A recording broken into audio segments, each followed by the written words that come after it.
அனைத்து சகோதர சகோதரிகளுக்கும் எனது அமுத தமிழ் வணக்கம். இன்னைக்கு சுப நிகழ்ச்சி நடத்தும் முன் அஷ்டமி நவமி என ஏதாவது காரணம் காட்டி செயல்களை தள்ளி வைக்க தேவையில்லை என்பதை உணர்த்த சம்பந்தர் அற்புதம் நிகழ்த்திய தலம் மதுரைக்கு அருகில் உள்ள திருவேடகம். சுப நிகழ்ச்சி நடத்தும் அழைப்புதலை வைத்து இங்கு அர்ச்சனை செய்தால் தடங்கள் அனைத்தும் விலகும். 7ஆம் நூற்றாண்டில் மதுரையை அரிகேச நெடுமாற பாண்டிய மன்னர் ஆட்சி செய்தார். அவரது மனைவி மங்கையர்க்கரசி.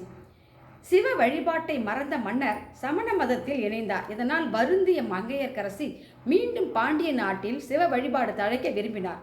நாட்டில் சிவ வழிபாடு தழைக்க வேண்டும் என்பதற்காக வேதாரண்யத்தில் தங்கியிருந்த சம்பந்தரை வரவழைக்க சிவனடியார்களை அனுப்பினார்.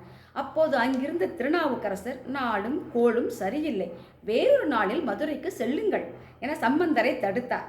சிவனடியார்களை நவகிரகங்கள் ஒன்றும் செய்ய முடியாது என்று சபதமிட்டு புறப்பட்டார் சம்பந்தர். மதுரைக்கு வந்த சம்பந்தர் மடம் ஒன்றில் தங்கினார். இதை அறிந்த சமணர்கள் அந்த மடத்திற்கு தீயிட்டனர். தீயிட்டவர்களையே சென்று சேரட்டும் என சம்பந்தர் ஏவ அந்த நெருப்பு மன்னரின் உடம்பில் வெப்பு நோயாக மாறியது. வலி தாங்க முடியாமல் மன்னர் கதறினார். சம்பந்தரை வரவழைத்தால் நோய் தீரும் என மங்கையர்க்கரசி தெரிவிக்க மன்னரும் சம்மதித்தார். அரண்மனைக்கு வந்த சம்பந்தர் மந்திரமாவது நீரு என்னும் பதிகத்தை பாடி மதுரை மீனாட்சி அம்மன் கோயிலின் மடப்பள்ளி சாம்பலை மன்னருக்கு பூசினார். உடனே மன்னரின் உடம்பில் சூடு தணிந்தது. வெறுப்படைந்த சமணர்கள் அனல்வாதம் புனல்வாதம் என்னும் போட்டிக்கு சம்பந்தரை அழைத்தனர்.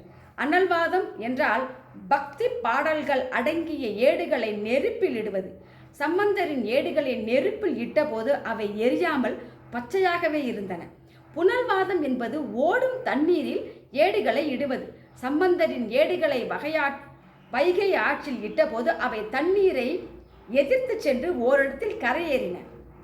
ஏடு கரை ஏறிய இடம் திருவேடகம் என்னும் சிவத்தலமாக விளங்குகிறது. கேட்டதுக்கு மிக்க நன்றி. வாழ்க வையகம், வாழ்க வளம்.